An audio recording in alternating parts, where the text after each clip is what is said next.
አንድ አምላክ በሆነ በአብ በወልድ በመንፈስ ቅዱስ ስም መጋቢት 12 በዚህችም ዕለት ቅዱስ ሚካኤልን እግዚአብሔር ወደ ጠንቋዩ በለዓም ላከው። እስራኤልንም ይረግማቸው ዘንድ ባላቅ በጠራው ጊዜ አህያው በሰው አንደበት እስከ ተናገረች ድረስ አስደነገጠው። መርገሙንም ወደ በረከት መለሰው። በአማላጅነቱም ለዘላለሙ ይጠብቀን አሜን። ቅዱስ ዲሜጥሮስ ሊቀ ጳጳሳት። በዚህችም ዕለት የከበረና የተመሰገነ የእስክንድርያ ሊቀ ጳጳሳት ለአባቶች ሊቃነ ጳጳሳት 12ኛ ተሿሚ የሆነ የዲሜጥሮስ ድንግልናው የተገለጠበት ሆነ። የመገለጡ ምክንያትም እንዲህ ነው። ከእርሱ በፊት ሊቀ ጳጳሳት ለነበረው ለቅዱስ ዮልዮስ መንፈቀ ሌሊት በሆነ ጊዜ ከእግዚአብሔር የታዘዘ መልአክ ተገልጦለት አንተ ወደ ክብር ባለቤት ወደ ክርስቶስ ትሄዳለህ። የወይን ዘለላ ይዞ ነገ ወደ አንተ የሚገባ ሰው ካንተ በኋላ ሊቀ ጳጳሳት ሊሆን የሚገባው እርሱ ነው አለው።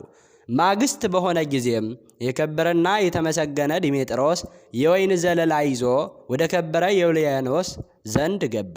ቅዱስ ዮልያኖስም ያዘው።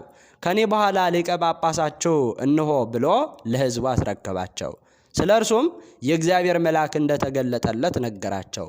አባ ዮልያኖስም ባረፈ ጊዜ በወንጌላዊው ማርቆስ ወንበር ላይ ሊቀ ጳጳሳት አድርገው ሾሙት። በወንጌላዊው ማርቆስ ወንበር ከእርሱ በቀር ሚስት ኑራው የተሾመ የለም። ሰይጣንም በሰዎች ልቦና አደረ። በእርሱ ላይም በመናገር የሚያሙት ሆኑ።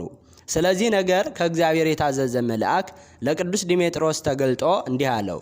ከሕዝቡ የሚያሙህ አሉና ከልባቸው ጥርጥርን ልታርቅ ይገባሃል። ከሚስትህም ጋር ያለውን የገድልህን ምስጢር ልትገልጥላቸው ይገባሃል። አንተ ራስህን አድነህ በአንተ ምክንያት ሌሎች ይጠፉ ዘንድ አይገባህም። ቸር ጠባቂ ከሆንክስ ወገኖችህን ለማዳን ታገል አለው። ማግስት በሆነ ጊዜም ይህም መጋቢት 12 ቀን ነው። የቁርባንን ቅዳሴ ቀደሰ። ሕዝቡንም እንዲጠብቁ እንጂ ከቤተ ክርስቲያን እንዳይወጡ አዘዛቸው። ደግሞ እሳትን እንዲያነዱ አዘዛቸው።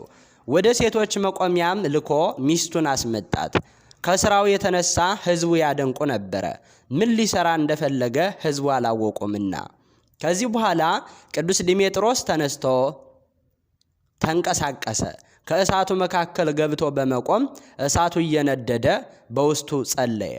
ውስጥ ላይ ገብቶ ጸሎቱን ጸለየ። ከእሳቱን ፍም በእጁ ዘግኖ በልብሰ ተክህኖው ላይ አኖረ። በእሳቱ ውስጥም ቆሞ ለረጅም ጊዜ ጸለየ። በልብሰ ተክህኖው ውስጥ ያለ እሳትም አያቃጥለውም። ከዚህ በኋላ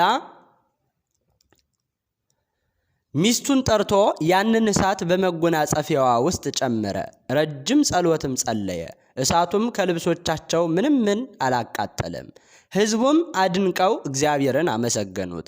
ሕዝቡም ይህንን ሥራ በምን ምክንያት እንደሰራ ያስረዳቸው ዘንድ የከበረ ዲሜጥሮስን ለመኑት። እርሱም ከሚስቱ ጋር ያለውን ገድሉን ገለጠላቸው።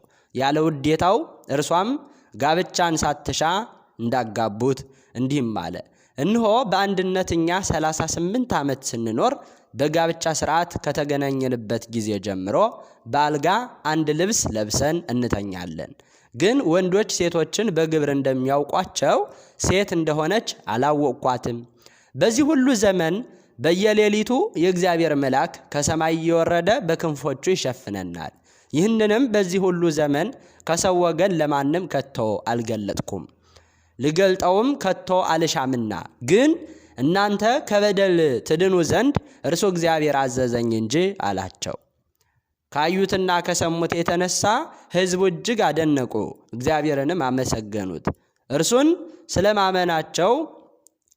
ስለማማታቸውም የበደሉትን በደል ይቅር ይላቸው ዘንድ እያለቀሱ ቅዱስ ዲሜጥሮስን ለመኑት።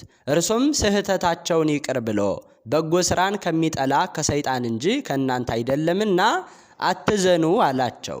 ከዚያ በኋላ ባረካቸው። ወደ ቤታቸውም ይገቡ ዘንድ በሰላም በፍቅር አሰናበታቸው። ከሊቀ ጳጳሳቱ ከቅዱስ ዲሜጥሮስ ካዩት ተአምራት የተነሳ እግዚአብሔርን እያመሰገኑ ወደ ቤታቸው ገቡ። በጸሎቱ የምትገኝ በረከቱ ከኛ ጋራ ለዘላለም ትኑር አሜን። በዚህችም ዕለት ደግሞ ከፍልስጤም አገር መላዚ በሰማዕትነት አረፈ። በረከቱ ከኛ ጋራ ለዘላለሙ ትኖር አሜን። መጋቢት 12 ቀን የሚከበሩ ዓመታዊ የቅዱሳን በዓላት ቅዱስ ዲሜጥሮስ ሊቀ ጳጳሳት ድንግልናው የተገለጠበት፣ ቅድስት ልዕልተ ወይን፣ ቅዱስ መላዚ ሰማዕት። ወርሃዊ በዓላት ቅዱስ ሚካኤል ሊቀ መላእክት ጠንቋዩን በለዓምን የገሰጸበትና አህያዋን እንድትናገር ያደረገበት፣ ቅዱስ ማቴዎስ ሐዋርያ፣ ቅዱስ ዮሐንስ አፈወርቅ፣ ቅዱስ ቴዎድሮስ ምስራቃዊ ሰማዕት፣ ቅድስት ክርስቶስ ሰምራ፣ አቡነ ሳሙኤል ዘዋልድባ። ሥጋዊ ፈቃዳቸውን የሚሰሩ ሁሉ እነርሱ በላይኛው ዓለም የሞቱ ናቸው። ግን በመንፈሳዊ ሥራ የሥጋቸውን ፈቃድ ድል ከነሳችሁት ለዘላለም በሕይወት ትኖራላችሁ። የእግዚአብሔር መንፈስ የሚወደውን ሥራ የሚሠራ ሁሉ የእግዚአብሔር ልጆች ናቸው። ሮሜ 8 ዘአቅረብኩ ማሕሌተ አዘኪሬ አእላፈ እምለተ ጸምዱከ ዘልፈ ለእላ ያነብብ ተወከፍ ዘንዴቴ መጽሐፈ እንተረሰይከ እግዚኦ ጸሪቀ መበለት ወኩፈ እምለ አብኡ ብኡላን ዘተርፈ ነቢያት፣ ቅዱሳን፣ ሰባኪያን፣ ሰማዕታት፣ ጻድቃን፣ መላእክት፣ ትጉሃን ደናግል፣ አዲው መነኮሳት ሄራን ባርኮ ባርኮ ጉባኤ ዛቲ መካን እስከ አረጋዊ ልሂቅ ወምንዑስ ሕፃን ለዘ ጸሐፎ በክርታስ ወለዘ አጸሐፎ እንዘይደርስ ለዘ አንበቦ ወለዘ ተርጎሞ በልሳነ ሐዲስ ወለዘ ሰምዐ ቃሎ በእዝነ መንፈስ በጸሎተ እሙ ማርያም አራቂተ ኩሉ እምባይስ ህወረ ይመሐረነ ኢየሱስ ክርስቶስ አሜን። ይማረን።